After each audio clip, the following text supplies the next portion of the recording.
jabatan dalam organisasi. Karena itu, pekerja menyedia dan seluruh jajaran manajemen harus menguasai dengan baik teknik komunikasi.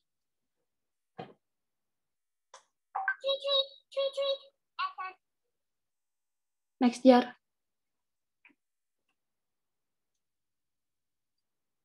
Nah, di sini ada faktor permasalahan atau hambatan di dalam promosi K3. Promosi K3 adalah sebuah usaha yang dapat melibatkan perusahaan lingkungan, fisik, sosial, teknologi, politik, ekonomi, dan organisasi. Juga perubahan sikap dan perilaku karena pelaksananya dapat meningkatkan pengetahuan dan sikap terhadap perilaku keselamatan. Pelaksanaan promosi K3 di tempat kerja dapat dilakukan dengan berbagai upaya agar peraturan perundangan mengenai K3 dapat disampaikan dengan baik, sehingga dapat meningkatkan kesadaran karyawan akan pentingnya K3 untuk dirinya, tenaga kerja, perusahaan, maupun masyarakat di sekitar perusahaan. Ya, untuk bentuk promosi K3 di perusahaan bisa berupa poster atau rambu-rambu keselamatan atau rahasia kedisiplinan atau pelatihan K3. Next, Jar.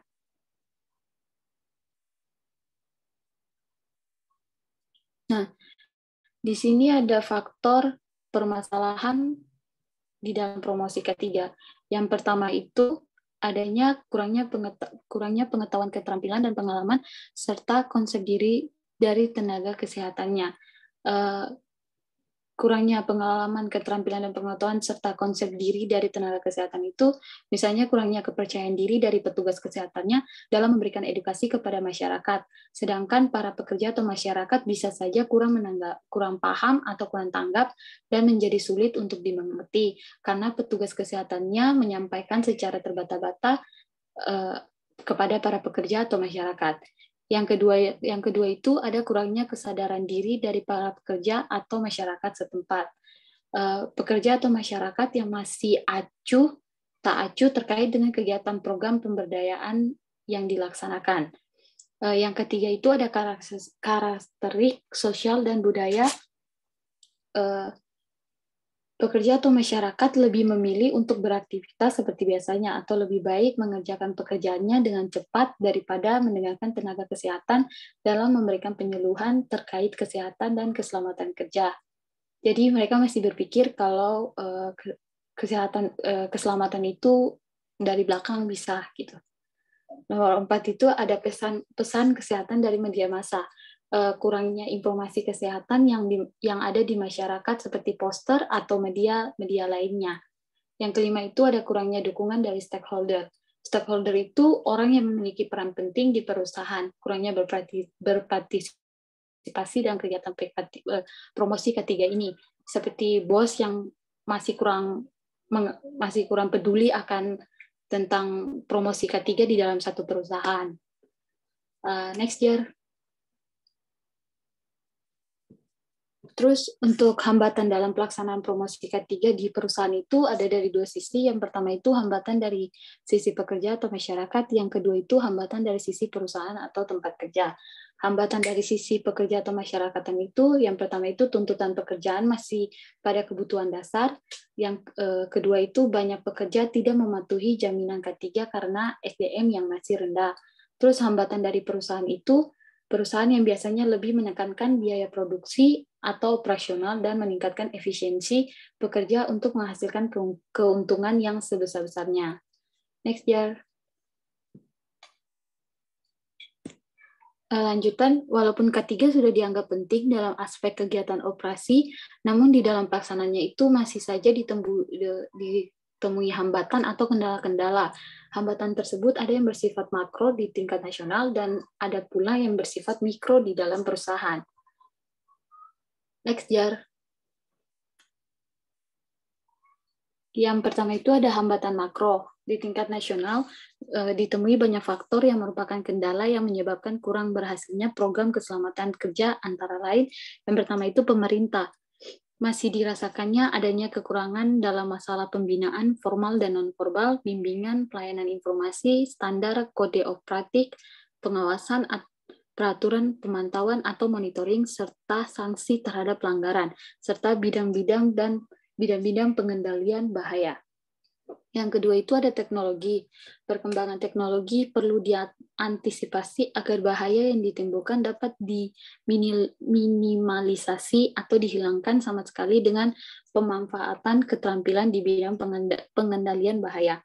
Yang ketiga itu ada sosial budaya. Adanya kesenjangan sosial budaya dalam bentuk rendahnya disiplin dan kesadaran masyarakat terhadap masalah keselamatan kerja, kebijakan asuransi yang tidak berorientasi pada pengendalian bahaya, perilaku masyarakat yang belum sepenuhnya mengerti terhadap bahaya-bahaya yang terdapat pada industri dengan teknologi canggih, serta adanya budaya santai dan tidak peduli dari masyarakat, atau dengan kata lain belum ada budaya mengutamakan keselamatan di dalam masyarakat atau pekerja. Next, Jar. Nah, untuk hambatan mikro itu ada kesadaran, dukungan, dan keterlibatan. Kesadaran, dukungan, dan keterlibatan manajemen operasi terhadap usaha pengendalian bahaya dirasakan masih sangat kurang. Keadaan ini akan membudaya mulai dari lapis bawah sehingga banyak para karyawan memiliki kesadaran keselamatan yang masih sangat rendah. Di samping itu, pengetahuan mereka terhadap bidang manajemen keselamatan kerja juga sangat terbatas. Yang kedua itu ada kemampuan yang terbatas dari petugas keselamatan kerja. Kemampuan petugas keselamatan kerja di bidang manajemen keselamatan kerja, pengendalian bahaya dirasakan sangat kurang sehingga merupakan kendala yang diperolehnya kinerja keselamatan kerja yang baik. Akibat daripada kekurangan ini terdapatnya kesenjangan antara makin majunya teknologi terapan dengan dampak negatif yang makin tinggi dengan kemampuan para petugas keselamatan kerja dalam mengantisipasi keadaan yang makin berbahaya. Yang ketiga itu ada standar kode of praktik, masih kurangnya standar-standar dan kode praktik di bidang keselamatan kerja, serta penyebaran informasi di bidang pengendalian bahaya industri yang masih terbatas akan memperbesar risiko yang dihadapi. Jadi masih kurangnya kayak rambu-rambu peringatan di tempat-tempat yang bahaya. Exjar. Sekian dari presentasi saya. Mohon maaf kalau ada salah. Terima kasih.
Halo?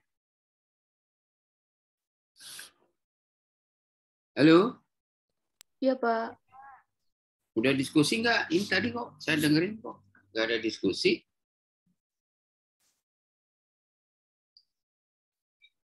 Ada yang nanya?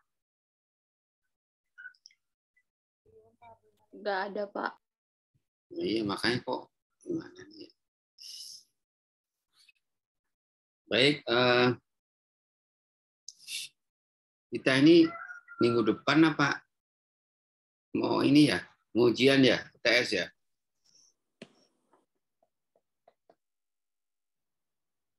Halo? Kayaknya 3 minggu lagi deh, Pak. 2 minggu lagi. Oh. Nggak tahu, Pak. Jar. Nah, ini akademik ngasih tahu ke Bapak itu UTS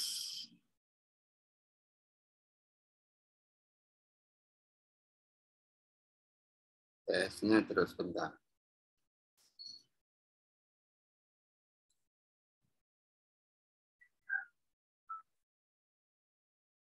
Tanggal 11 sampai 16 April. Ya. Kamu kelas apa? Reguler apa? Reguler kan? Reguler, Pak. Ya, reguler A apa B? Nggak ada ya A atau B, Pak. Reguler aja R14, Pak. Kesehatan masyarakat. Oh, gitu. Ya, ini tanggal 11 sampai 16. Ya, baik. Sebenarnya ya ini udah ada kendaraan ini nanti tinggal. Nah, ini udah berapa sesi kita ya?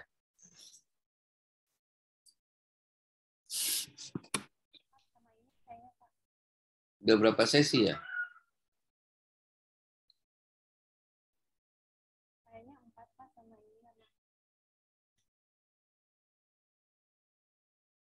Halo? Oh, kamu ini Tamrin ya? Iya, Pak. Tamrin. Oh, kirain Nurindo. Sorry. Ya, kirain Nurindo. Baik ya. Tadi teman Anda sudah presentasi. Judul yang diinikan apa tadi? Judulnya apa?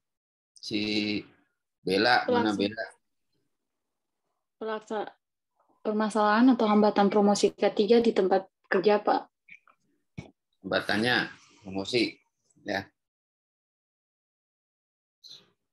ya baik. Ini nanti kamu juga lanjut HI kan ya? Iya, Pak. Iya, Pak. Nanti lanjut HI. Baik.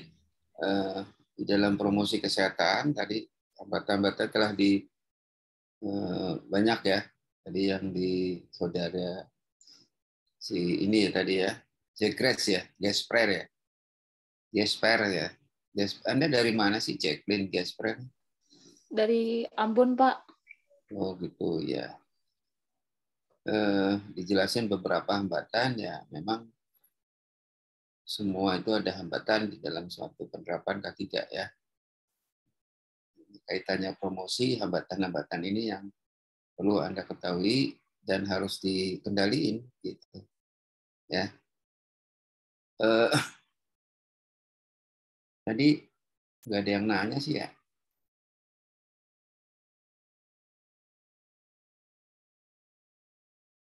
Jacqueline, halo? Iya, Pak.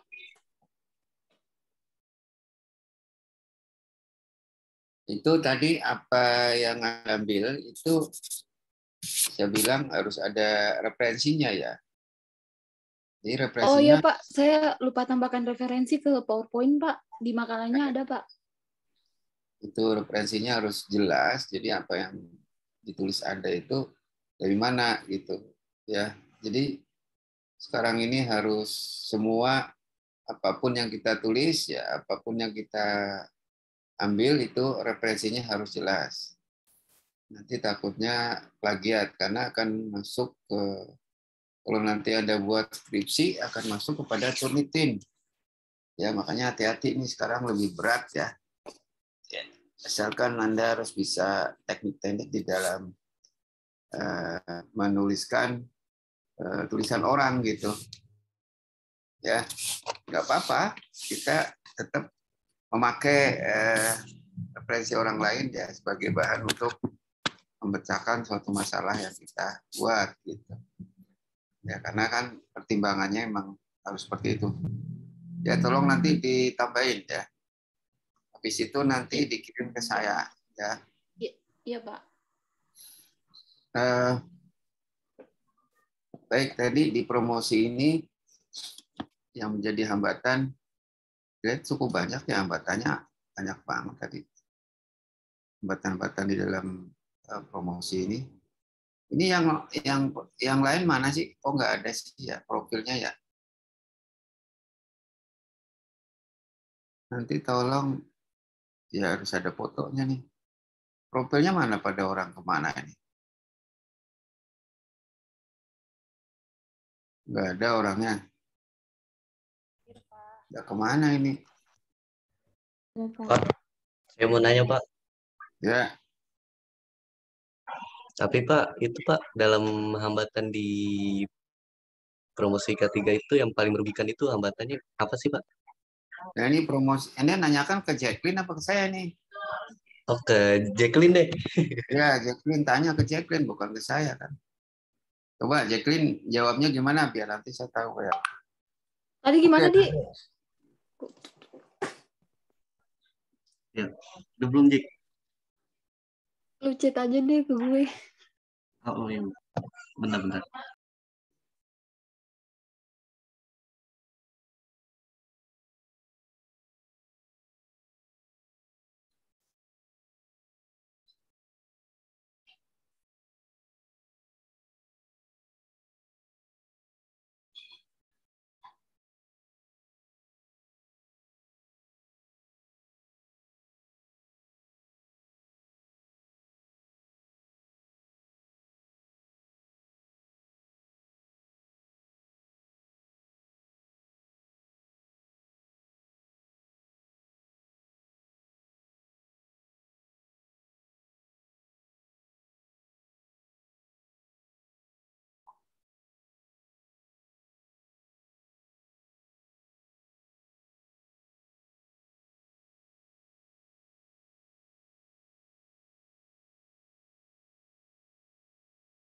Halo, mana? Yang Anda tanya, Ardi,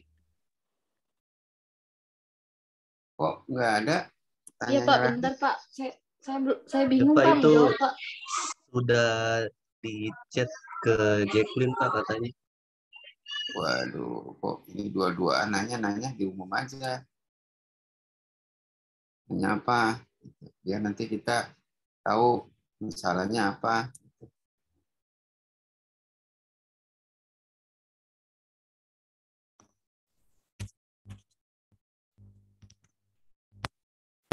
Sekali lagi pertanyaannya apa?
Halo Pak.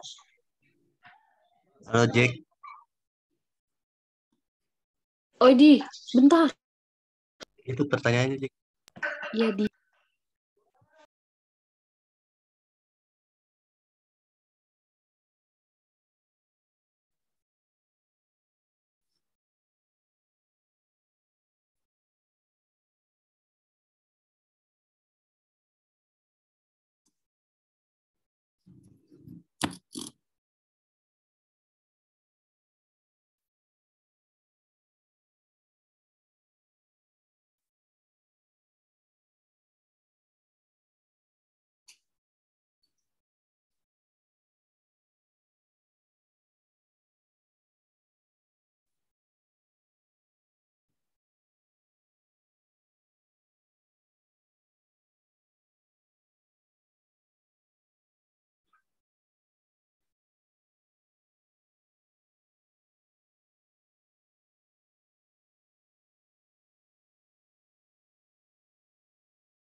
Pak, saya jawab ikut ininya semampu saya bisa aja ya, Pak. Ya, cepat jawab. Ya, pertanyaan si Ardi tentang hambatan yang paling merugikan di dalam promosi K3 itu apa yang menurut kamu paling merugikan bagi pekerjanya gitu. Kalau menurut saya sih di bagian hambatan mikro. Hambatan mikro itu di bagian standar kode operatik. Jadi kalau semakin ada bahaya, tapi kalau tidak diberikan tanda-tanda kan itu jadi bisa bahaya ya buat pekerja-pekerja lain atau buat masyarakat yang bekerja di perusahaan itu atau pekerja-pekerjanya, Pak. Standar kode operatik, Pak, lebih tepatnya yang paling merugikan.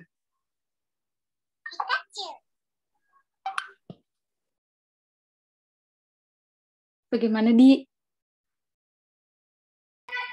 Oke, Jacqueline, terima kasih atas jawabannya.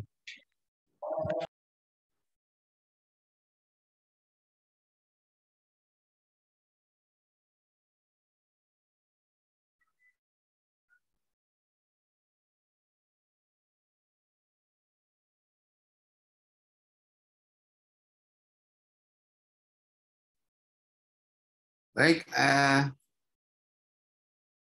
ada lagi yang kira-kira ini yang ditanyakan? Ini orangnya nggak pada ada apa gimana ini? Oh, nggak ada ininya.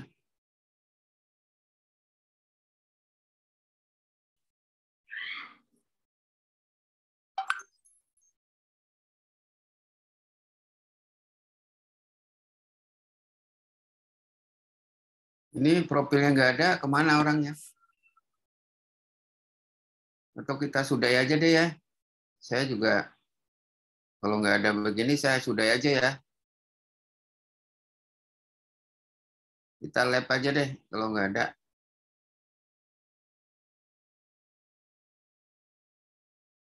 Saya bisa nilai atau enggaknya gimana caranya, kalau nggak ada orangnya gitu.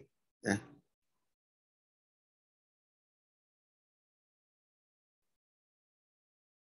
Saya bilang, ya kenapa saya juga ngelihat ini supaya nanti penilaian saya ada gitu. Karena penilaian ini kan salah satunya adalah daring. Kalau daringnya aja nggak ada, gimana nilai saya? Ya, sukar nilainya nanti. Ya,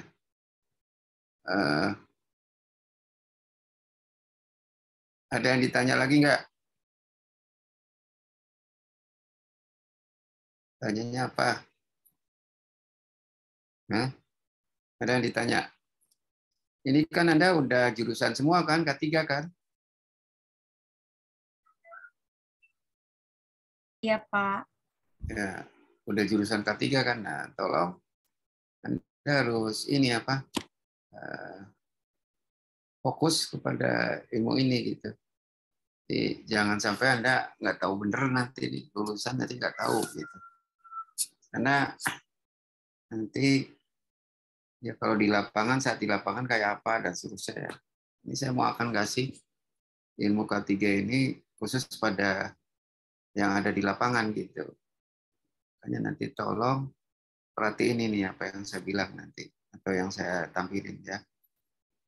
Ya, baik, promosi kesehatan kerja itu memang bagian dari program dari K3 itu sendiri ya. Nanti ada lagi program keselamatan kerja ya. Nah, ini juga ada bagian-bagian yang memang harus dilakukan ya gitu. Nah, promosi ini bagian dari kesehatan kerja. Jadi orang yang fokusnya adalah pekerja, di mana pekerja itu selalu dalam keadaan sehat. Ya, kalau udah sakit itu urusannya dokter, perawat, ya kan. Nah, kita ini orang K3 urusannya adalah bagaimana orang itu bekerja tidak menghasilkan atau tidak mengakibatkan kecelakaan. Nah, teknik-teknik mencegah kecelakaan ya salah satunya adalah promosi K3 gitu.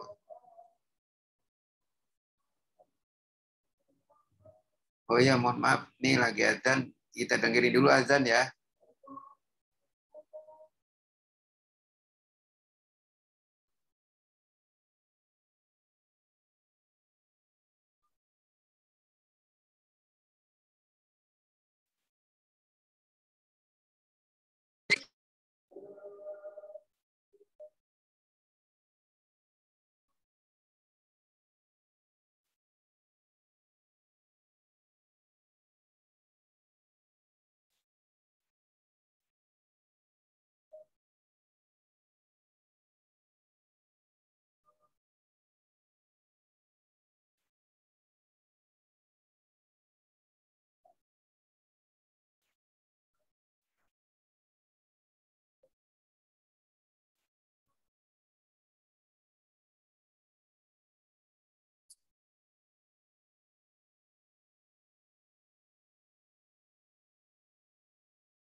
Ya baik,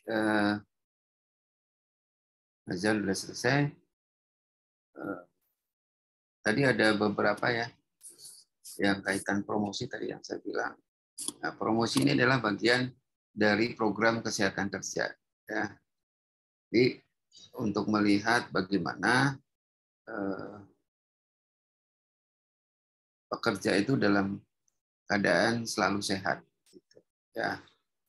Makanya misalkan nih promosi kesehatan kerja itu melaksanakan kampanye bebas rokok di tempat kerja misalkan, ya kan? Kemudian pemeriksaan kesehatan kerja, ya. Nah, ini promo dari kesehatan kerja ini bagiannya adalah kegiatan salah satunya itu tadi, gitu.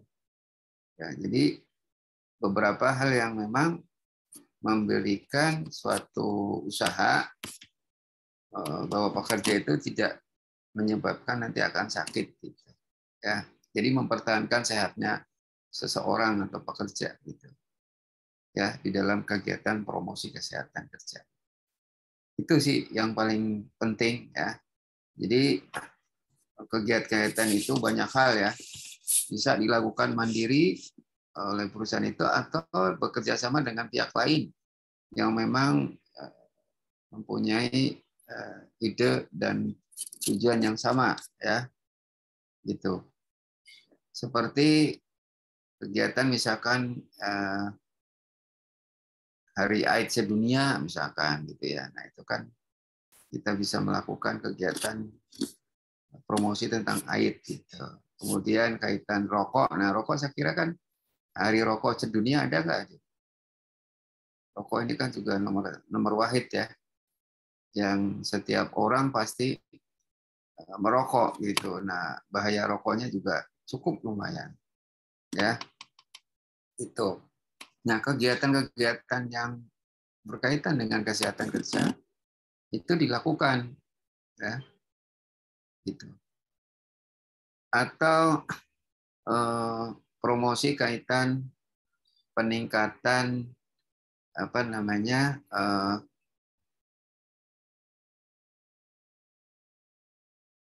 tekanan darah pekerja dengan cara fitness, jogging, ya, atau yang lainnya. Nah, itu adalah merupakan kegiatan promosi kesehatan juga, ya. Atau orang ada juga yang dilakukan berupa ini holiday, ya, holiday atau liburan seluruh anggota pekerja atau keluarga juga, gitu ya. Biasanya itu tiap tahun ada itu. Nah, itu adalah bagian dari promosi kesehatan juga. Jadi orang-orang itu menjadikan orang jadi sehat, ya. Itu hal-hal yang bisa meningkatkan bahwa kondisi kesehatan dari pekerja itu bisa meningkat. Itu kegiatannya, ya. Nah, harapan saya sih sebenarnya dalam membuat makalah itu wujud dari kegiatan promosi itu seperti itu. Apa gitu, ya. Kalau wacana-wacana saya kira kan banyak, ya. Anda ngambil di Google tuh banyak sih. Saya udah tahu semua lah. Ya. Makanya tadi si Jacqueline jelasin gini, bikin gitu.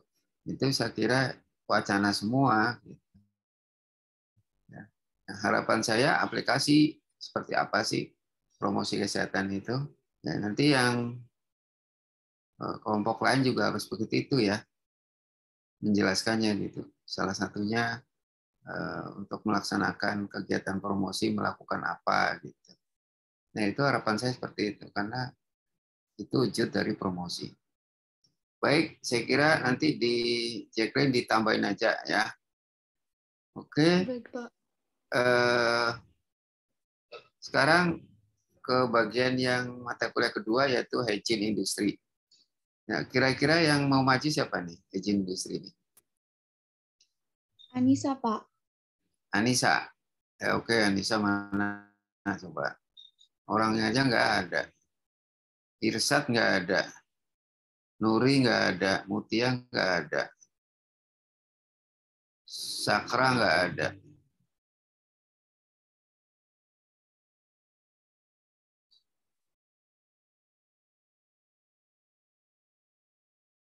Bisa.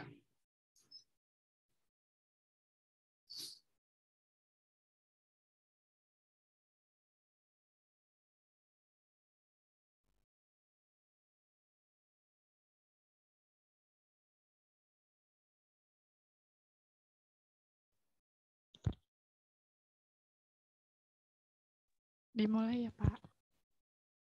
Ya. Assalamualaikum warahmatullahi wabarakatuh.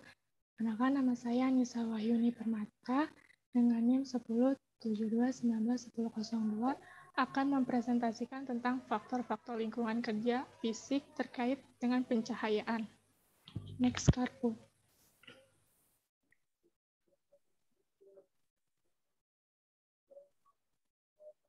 Berikut pokok bahasan yang akan dibahas. Yang pertama ada definisi, faktor yang mempengaruhi pencahayaan, faktor yang mempengaruhi kualitas pencahayaan di lingkungan kerja, pengaruh penerangan, nilai ambang batas, alat ukur pencahayaan, dan APD.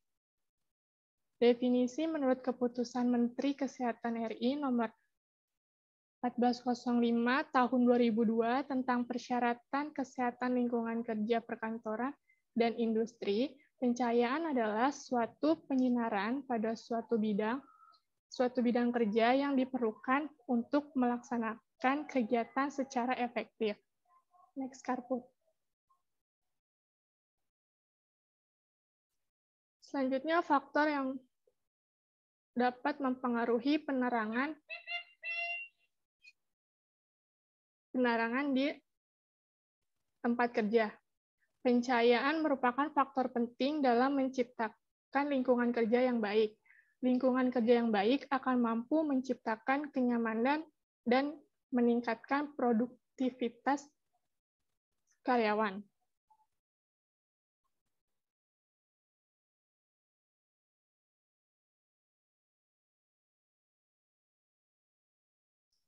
Jadi, faktor-faktor yang dapat mempengaruhi pertama ukuran objek. Besar kecilnya objek itu mempengaruhi penerangan di tempat kerja. Yang kedua, ukuran ruang kerja. Semakin luas ruang kerja, maka dibutuhkan pencahayaan yang memadai. Yang ketiga, ada derajat kontras. Semakin besar kontras, semakin mudah kita melihat dan mengenali benda atau barang tersebut. Yang keempat, ada luminensi. Luminensi atau intensitas cahaya yang dipancarkan, dipantulkan, dan diteruskan oleh satu unit bidang yang diterangi. Luminensi yang terlalu besar akan menimbulkan kesilauan pada mata. Selanjutnya, lamanya melihat. Kemampuan mata untuk membedakan bagian detail dari objek permukaan yang halus. Ketajaman penglihatan akan bertambah bersama dengan meningkatnya perbedaan luminensi antara objek dan lingkungan sekitar. Ketajaman penglihatan akan lebih baik jika objek yang diamati berwarna gelap dan latar belakang berwarna terang. Next, Farfut. Selanjutnya, faktor yang mempengaruhi kualitas pencahayaan di lingkungan kerja dibagi menjadi dua, yaitu sifat cahaya dan sifat lingkungannya. Sifat cahaya ditentukan oleh dua hal, yaitu kuantitas cahaya dan kualitas pencahayaan. Kuantitas cahaya adalah pencahayaan yang baik akan memberikan kemudahan dalam menyelesaikan tugas-tugas pekerja. Jadi, untuk melihat suatu benda yang berwarna gelap, serta kontras antar objek dan sekitarnya buruk, maka membutuhkan intensitas cahaya yang lebih tinggi. Begitupun sebaliknya. Sedangkan kualitas pencahayaan dipengaruhi oleh lingkungan penglihatan, diantaranya kesilauan, penyebaran cahaya, arah cahaya, warna, kecerangan yang akan memberikan efek pada kemampuan untuk melihat dengan mudah dan teliti. Untuk sifat lingkungan, ditentukan oleh derajat terang, nilai pantul, serta distribusi cahaya. Derajat terang adalah kemampuan seseorang untuk dapat melihat objek dengan jelas bergantung pada perbedaan derajat terang objek tersebut. Yang kedua, nilai pantulan. Nilai pantulan adalah perbandingan antara sumber cahaya yang datang dengan cahaya yang dipantulkan.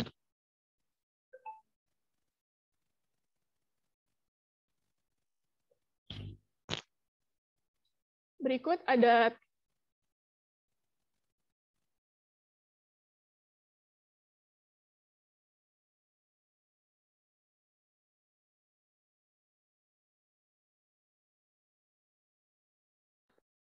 ada tabel pantulan yang dianjurkan oleh Illuminati Engineering Society atau IES.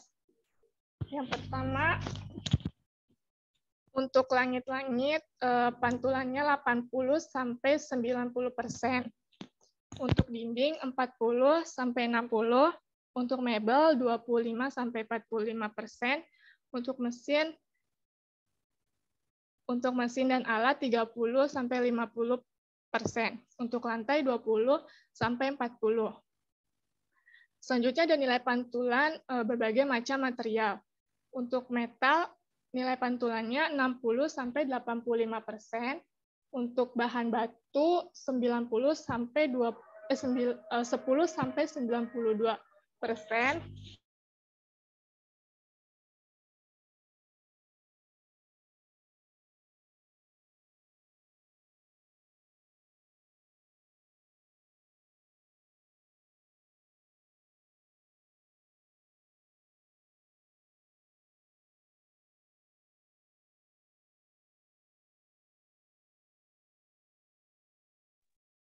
Halo, kok berhenti ya? Iya Pak, sebentar ada lagi komat. Komat? Iya, di rumah saya baru Komat, Pak, maaf. Lanjut ya, Pak. Untuk gelas 5-30%, nilai pantulannya untuk cat putih 60-90%, untuk kayu 5-50%, aspal 5-10%, untuk beton 40%.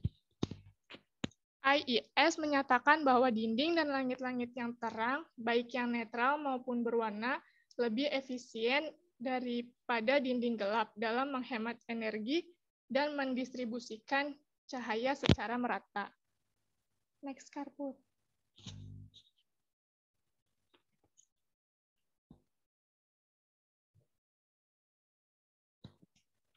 Selanjutnya ada pengaruh penerangan terhadap pekerja. Kelainan pada mata dapat dikategorikan menjadi dua, yaitu kelainan alami dan buatan. Kelainan alami adalah kelainan yang didapatkan oleh seseorang sejak lahir, sedangkan kelainan buatan terjadi akibat pengaruh lingkungan yang menyebabkan organ mata menerima rangsangan cahaya yang berlebih atau kurang sama sekali. Berikut ada bahaya yang terjadi akibat dari cahaya yang kurang atau lebih. Yang pertama, kelelahan mata, ketegangan otot dan saraf mata, daya konsentrasi dan kecepatan berpikir menurun, sakit kepala, penglihatan kabur, serta kecelakaan kerja. Jadi, penerangan yang cukup memadai akan membuat pekerja menjadi lebih mudah dan menghemat waktu kerja. Dapat melihat dengan mudah dan nyaman merupakan penghematan energi dan mencegah terjadinya kesalahan.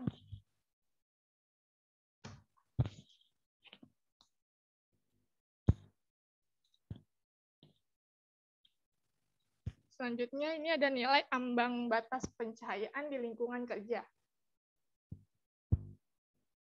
Untuk jenis pekerjaan yang kasar dan tidak terus-menerus, tingkat pencahayaan minimalnya 100 lux dengan keterangan ruangan penyimpanan dan ruang peralatan atau instalasi yang memerlukan pekerjaan yang kontinu.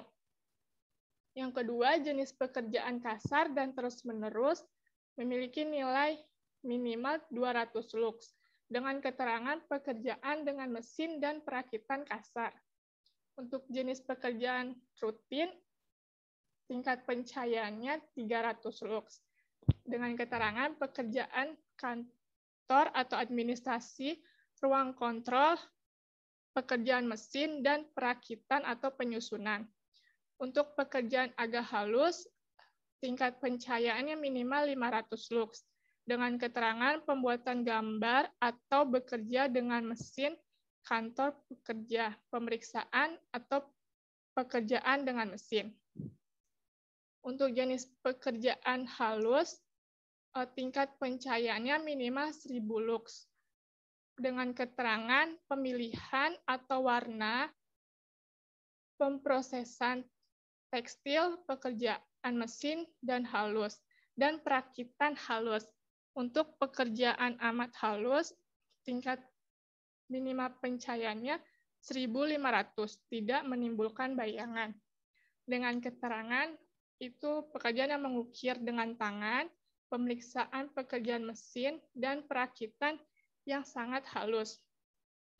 Yang terakhir, pekerjaan detail dengan tingkat pencahayaan minimal 3000, tidak menimbulkan bayangan, dengan pemeriksaan pekerjaan dan perakitan yang sangat halus. Next, Karput.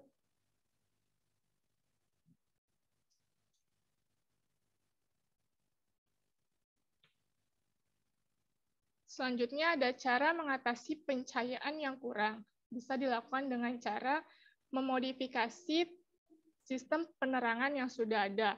Bisa dengan merubah posisi lampu, mengganti jenis lampu, maupun menambah jumlah lampu. Selanjutnya, memodifikasi pekerjaan. Yang ketiga, menata warna dinding dan langit-langit. Yang keempat, menjaga kebersihan dinding, langit-langit, lantai, dan lampu. Perawatan harus dilakukan secara rutin karena kotoran dan debu dapat mengurangi intensitas pencahayaan hingga 35%. Yang terakhir, perbaikan kontras, di mana warna objek yang dikerjakan kontras dengan latar belakang objek tersebut. Misalnya, cat tembok di sekeliling tempat kerja harus berwarna kontras dengan warna objek yang dikerjakan. Next, Karput.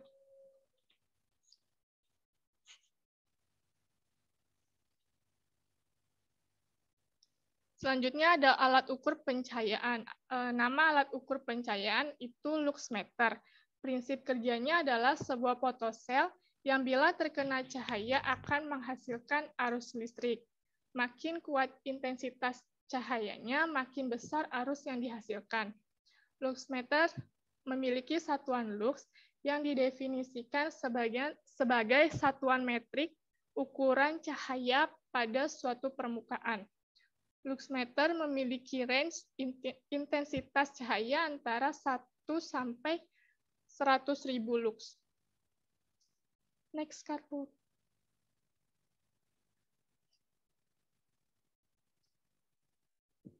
Selanjutnya ada APD untuk wajah dan mata. Yang pertama ada kacamata safety untuk melindungi mata dengan lensa yang tahan benturan dan frame dari plastik atau logam. Yang kedua ada goggles, melindungi mata dari debu dan percikan bahan kimia. Yang ketiga ada welding, melindungi mata dari luka bakar akibat radiasi sinar inframerah yang berasal dari pengelasan. Yang terakhir ada perisai wajah, yang dapat melindungi semua wajah dari percikan atau semprotan cairan atau debu yang berbahaya. Next, Karput. Berikut referensi yang saya gunakan untuk mencari materi. Terima kasih.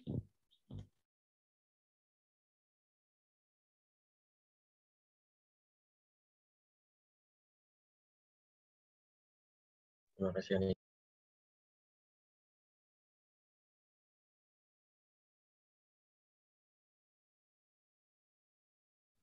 Baik, untuk teman-teman, apa ada yang ditanyakan? Baik, kalau tidak ada, terima kasih.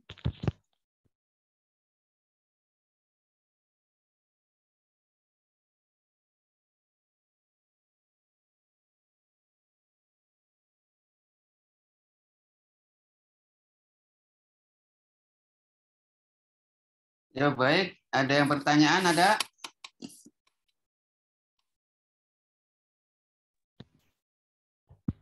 Ada ditanya? Tidak ada ya? Sepertinya tidak, Pak.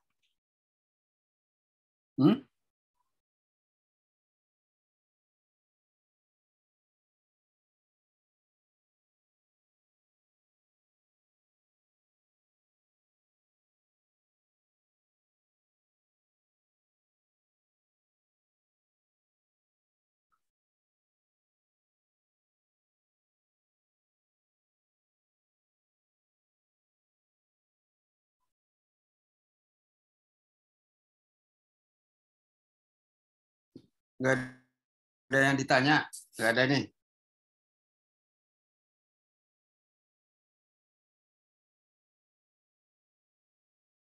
Tetri nanya. Belum, Pak. Belum. Mutia nanya.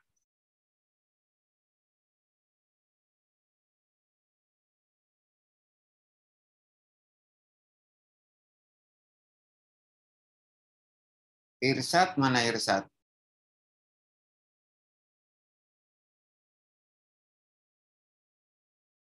Irsat nih dari tadi nggak ada deh di profil. Dia nggak masuk kali ya.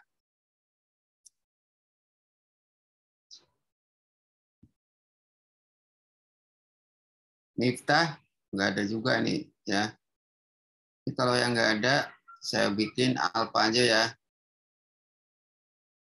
Pak, maaf Pak, saya izin off cam Pak. Soalnya lagi kurang sehat juga Pak. Siapa itu? Raden Faisal Pak. Oh, Raden Faisal ya. Ya kalau ada berita itu kan jadi kita tahu gitu ya. Pak, saya tadi on cam Pak, tapi pas lagi presentasi off cam biar sinyalnya nggak putus-putus. Anda tulis saja di ini chat nih. Jadi biar nanti tahu. Kabarin ya Pak. Ya nggak tahu jadinya. Baik, tadi tentang masalah itu ya, pencahayaan ya. Nah, ini tentang pencahayaan. Saya kira tadi sudah dijelasin ya tentang pencahayaan, kencang lebar dan seterusnya. Nah, intinya tadi udah benar sih dari urutannya ya. Jadi identifikasi, terus kemudian faktor-faktornya apa ya. Kemudian terusnya ada alat ukur atau mengukur ya, tadi ada. Kemudian pengendaliannya yaitu APD salah satunya itu tadi ya. Nah, jadi urutannya memang kurang lebih kayak gitu. Untuk yang lain juga sama nanti gitu ya. Jadi mulai identifikasi, kemudian nanti ada pemahaman tentang ya berakar-akaritis dan sebagainya, gitu. Bahaya dan sebagainya. Kemudian alat ukur gitu ya, mengukur atau evaluasi. Nah, kemudian setelah dievaluasi kita cantumkan seperti apa, apakah lebih dari nilai ambang batas atau tidak. Nah, kalau melebihi berarti adanya pengendalian gitu ya. Nah, pengendaliannya yang sesuai dengan yang cocok tuh apa gitu ya. Nah, itu alur dari izin industri gitu ya. Kalau wujudnya yang aplikasi ya tadi ya, mengukur misalkan di sumber, kalau misalkan di sumber bising yaitu pada mesin produksi, misalkan mesin genset lah gitu ya. Nah, itu mengandung bising yang cukup tinggi. Kemudian cara mengukurnya, kemudian tahapan mengukur dan seterusnya gitu ya, itu akan lebih baik gitu ya. Jadi sampai ke perhitungan dan seterusnya. Kalau memang ada jeli itu sampai ke situ. Gitu. Ya. Itu kaitan pencahayaan. Nah, pencahayaan ini kenapa kok penting gitu ya? Nah, karena pencahayaan itu efeknya tadi udah banyak hal ya. Terhadap kesehatan, terutama pada pekerja. Kalau dia redup berarti akan mengganggu pekerjaan, sehingga mata kita akan bermasalah ya. Kalau terlalu terang akan terjadi glare. Nah, glare ini silau sehingga orang juga bermasalah juga ya, mengganggu juga. Nah, yang seperti apa pencahayaan yang baik dan benar di dalam pekerjaan? Ya sesuai dengan jenis pekerjaannya. Pekerjaannya dia ketelitian berarti pencahayaannya harus maksimal. Ya, seperti orang contoh nih yang ngebetulin jam ya, jam tangan atau jam lah. Nah, itu kan apa namanya onderdilnya, spare part dari jam itu kan kecil-kecil tuh. Nah, itu harus docksnya harus besar. Ya, sampai bisa jadi 700 atau 800 ya itu ya. Kalau yang umum kan perkantoran umum 200 300 ya. Nah, kalau yang ketelitian sampai 600 700 gitu. Ya. Nah, itu penting karena kalau kita lihat pekerjaannya itu yang memang dibutuhkan sinar yang cukup terang gitu ya. Nah, kemudian kenapa kok misalkan nih ya, sebenarnya gini. Pencahayaan itu bukan hanya di dalam pekerjaan. Di dalam rumah kita pun harus benar gitu. Nah, yang saya banyak lihat itu kayak di kamar mandi tuh. Kenapa kok di kamar mandi dibuat remang-remang? Dikasih lampunya 5 watt aja. Sebenarnya salah kalau menurut saya. Kalau di saya itu saya kasih terang-terang semua. Nah, sekarang kan LED ya. LED itu yang sekitar 7 watt. Ya. 7 watt itu setara dengan 13 watt atau 15 watt lah, atau 20 watt. Ya. Jadi terang. Kalau LED kan cakep ya. Nah, kenapa kok di kamar mandi itu harus terang? Ya, kita tahu bahwa kamar mandi itu kan tempat kotor ya. Kemudian ya macam-macam lah, penyakit juga ada ya, dan sebagainya lah gitu. Nah, sehingga diharapkan kita ya selalu terang. Ya kalau ada hewan apapun kita juga nggak tahu. Kalau redup kebanyakan tuh banyak yang redup, ngapain redup-redup di kamar mandi ya? Itu. Di samping itu banyak goibnya juga. Anda tahu goib nggak? Tahu ya. Nah, goibnya banyak, makanya harus terang, jangan yang nggak terang. Kemudian kalau di kamar, nah, di kamar tidur misalkan, nah, ya kalau di sunahnya kan kita harus dimatikan ya, boleh sih, kalau di itu juga boleh. Lebih baik dimatiin kalau mau tidur, boleh. Ya, karena ada namanya kalau di jam biologi itu, ada manusia itu di jam-jam tertentu, di situ produksi namanya enzimnya itu enzim yang bisa mengeluarkan toksin, ya ada itu. Nah sehingga harus dimatikan, sehingga kita ini sebenarnya udah regulator sistem di dalam tubuh kita ini misalnya udah otomatis kalau misalkan kita di waktu malam mulai tidur ya, baik itu jam 11, jam 12, dan seterusnya sampai jam 3 pagi, nah, sampai jam 4 lah ya, itu udah otomatis itu ya, tubuh kita itu udah produksi dari bahan-bahan yang kita makan siangnya, di malam harinya kita oleh enzim, oleh organ-organ tubuh kita itu di detox gitu. Nah, di detoxnya dengan zat yang namanya lupa saya. Itu ada yang menguraikan dari semua itu, ya. Nah, itulah yang harus kita pahami. Jadi sebenarnya kalau kita hidup sehat, insya Allah sih sehatannya kita ya. Itu. Nah, jadi kaitan tadi yang pencahayaan ya harus tertentu di dalam pekerjaannya, ya. Oke, saya kira dari pencahayaan ini kalau diterapkan di lapangan ya orang nggak akan terjadi. Nah itu kaitan ini kesiloan. Nah, tadi ada yang namanya silau. Udah dikasih ini udah sesuai dengan standar yang ada kok silau. Nah kesiloan itu bisa diakibatkan dari tempat dari lampunya itu. Misalkan di Ethernetnya yang terlalu terbuka, artinya lampunya itu terbuka, makanya ada yang di dalam Ethernet kan gitu ya. Ada kan yang lampu itu dibuatnya di dalam Ethernet, itu istilahnya in depth ya, kedalaman di dalam menaruh lampu ya kan. Nah itu ada namanya nanti untuk menghindari glare dengan cara hooks ya, pakai hooks. Nah itu nanti di hook-hooknya itu dibuat ya saringan lah gitu ya. Makanya ada juga yang dikasih saringan yang kotak-kotak kan. Kalau Anda lihat tuh terutama di ini di tempat auditorium, nah itu nggak sembarangan tuh nyetingnya supaya nggak orang itu glare ya.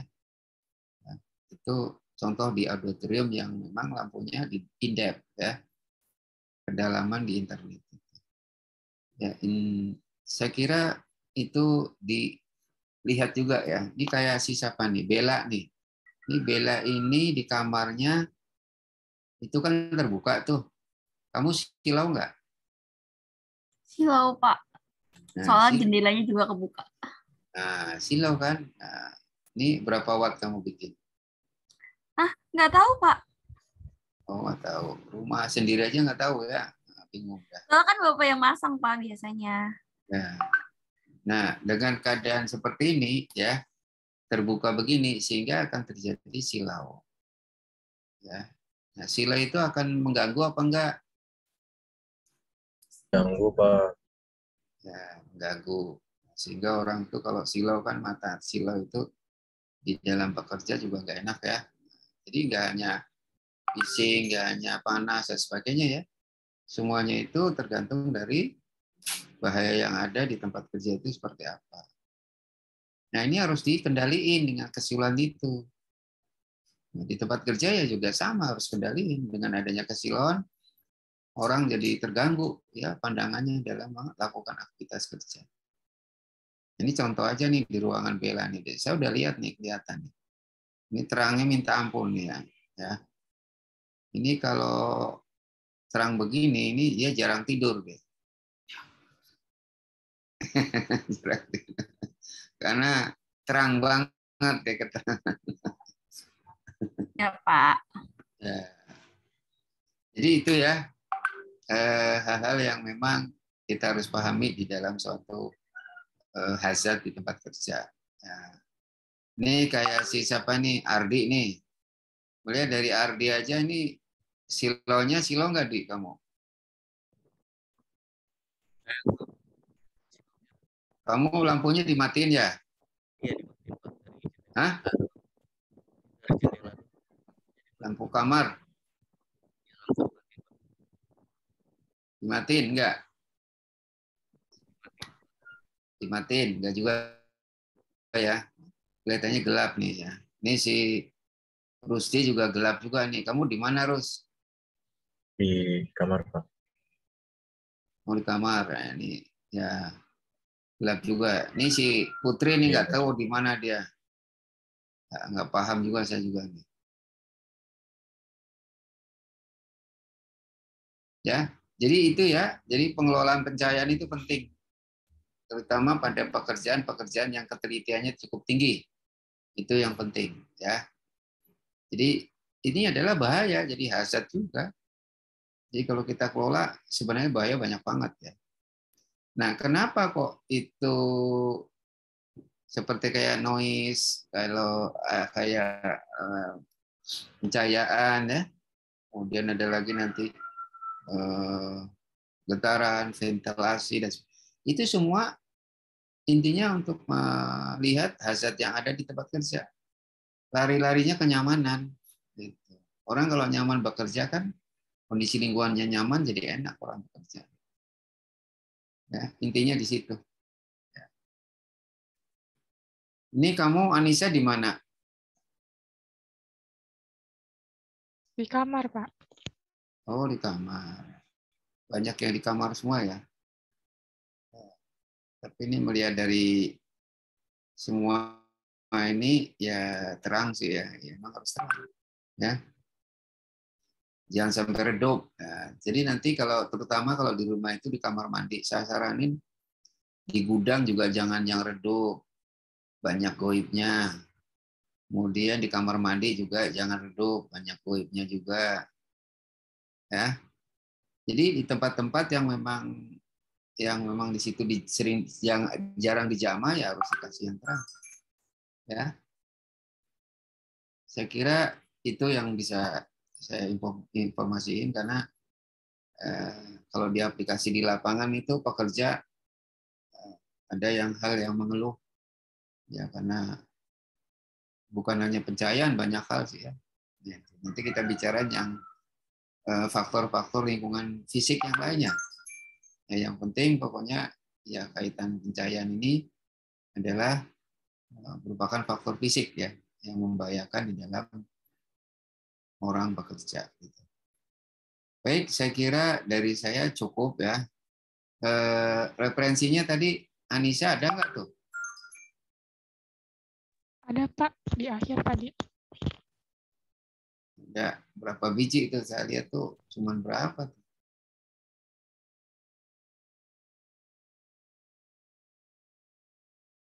Berapa?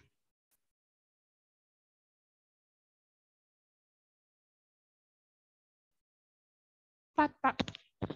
4 ya. Ya. Nanti kalau buat skripsi 100 gitu ya.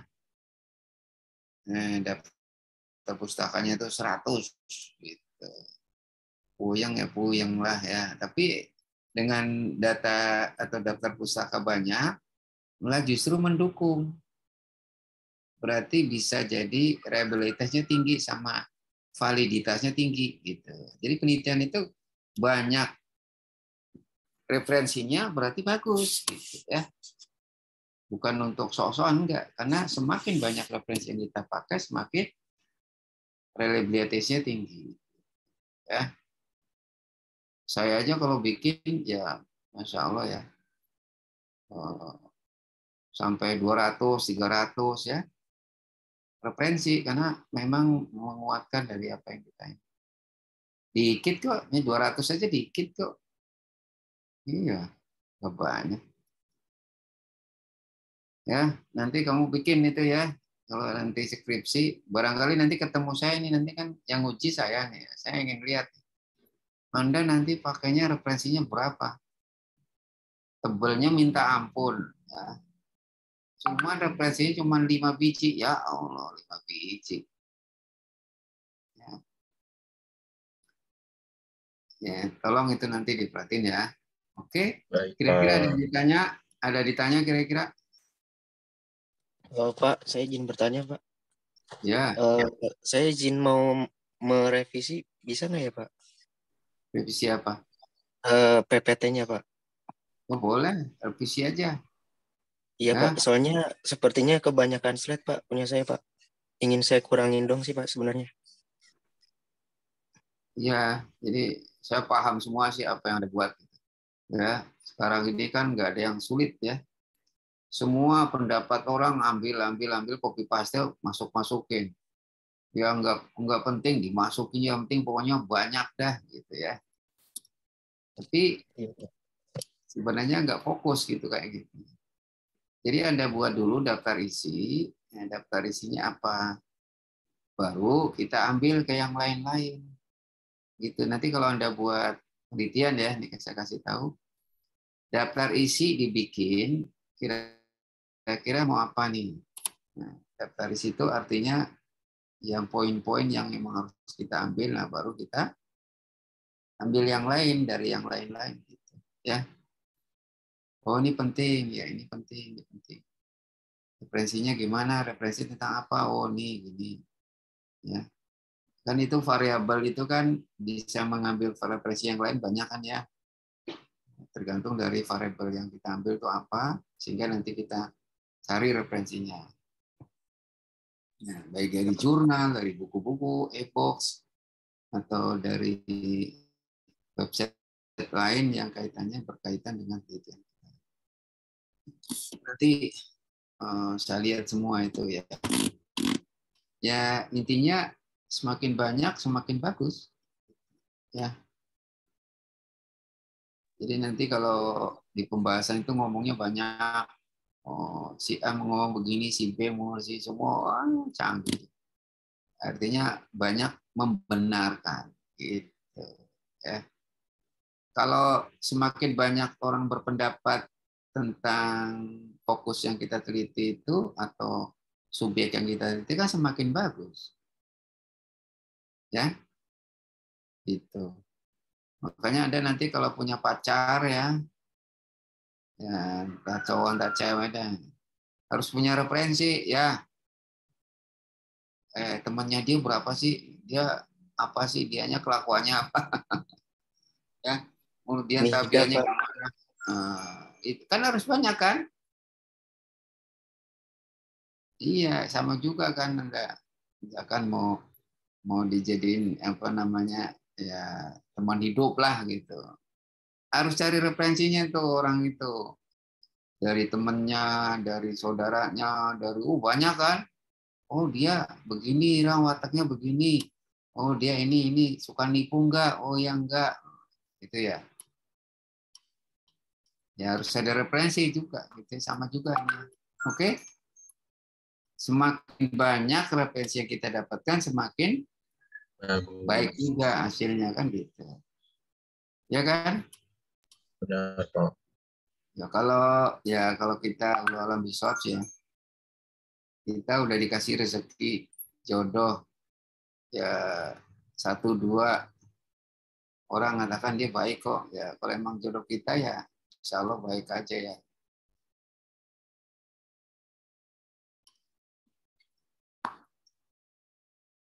Baik, saya kira dari saya cukup sih ulasan dari saudari Anissa tadi ya. Ya nanti yang lainnya nanti bisa ditambahkan lagi, kalau mau dirubah silakan. Jadi fokus saja. Ini contoh Anissa ini ya tadi udah menggambarkan HI ya. Itu. Cuma nanti di prakteknya yang belum nih. Ya, alat ukurnya apa, gimana caranya, betul ukurnya gimana. Ini belum ada tadi si Anissa. Nah, ya. Jadi maksud saya ya seperti apa gitu untuk mengetahui pencahayaan itu cara ngukurnya kayak apa, gimana caranya dapetinnya gitu ya, evaluasi. Nanti belajar lagi ya. Ya, saya kira ya kebenaran hanya milik Allah dan kebenaran hanya Allah yang mempunyai gitu. Kita sebagai manusia hanya berusaha berikhtiar. Oleh karena itu semakin banyak ikhtiar yang kita pakai, semakin banyak kita meyakinkan bahwa kebenaran itu memang benar gitu ya. Makanya skripsi itu relatif, dibilang penelitian itu pasti benar, enggak juga. Penelitian itu makanya dipakai referensi banyak karena untuk membenarkan dari masalah gitu ya kan.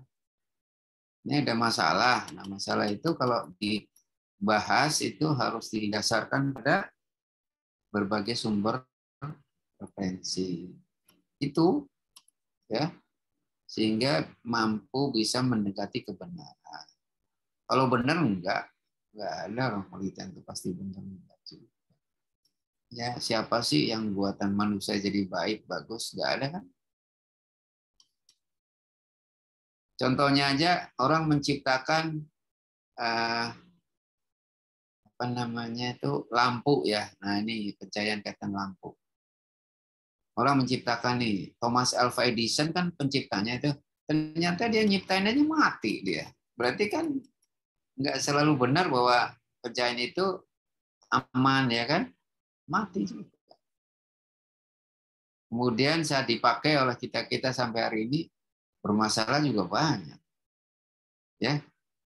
Katanya orang yang apa namanya membaca harus pakai cahaya atau lampu yang bagus.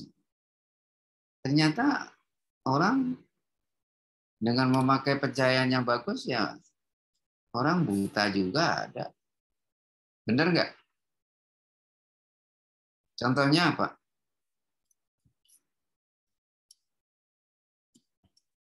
Contohnya apa?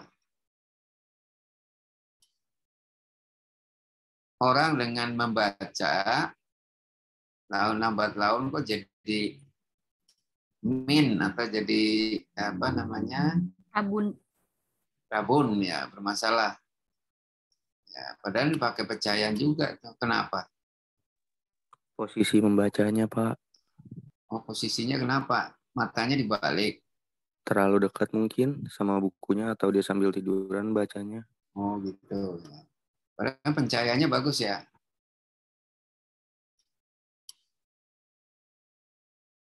Jadi nggak selalu apa yang menjadikan kita itu tadi ya pencahayaan itu bagus. Jadi memang harus ini. Ya sebentar ya, ini ada mau pulang sebentar. Baik, Pak.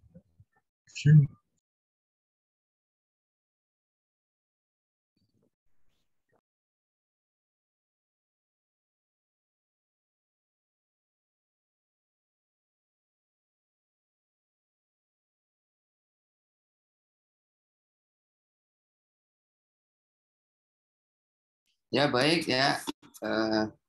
Tadi itu ya. Pokoknya banyak hal ya.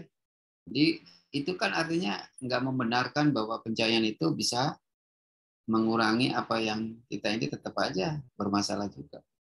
Itulah ciptaan manusia ya, yang nggak hakiki. Jadi kalau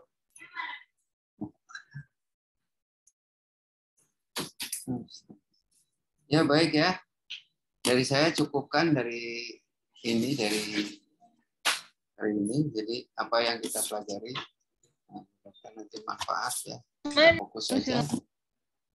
Ada yang ditanya kira-kira? Saya kira cukup ya. Nggak ada. Kalau nggak ada berarti kita akhiri aja. Nanti akan saya ajarin ke aplikasi ya tentang safety officer itu apa gitu ya. Ya nanti Anda tahu. Nah kalau hanya teoritis kayak gini ya berat juga ya. Nah kan di lapangan kan harus ini aplikasi ya. Baik, saya kira itu aja dari saya. Kurang lebihnya saya mohon maaf ya, apabila ada hal-hal yang kurang berkenan. Dan selamat menunaikan ibadah puasa ya.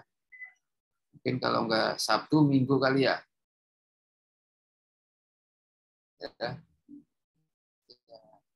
Jadi mudah-mudahan di bulan Ramadan memaksimalkan ibadah kita supaya menjadi seorang yang takwa. Nah, itu yang ini ya. Ya ayyuhalladzina amanu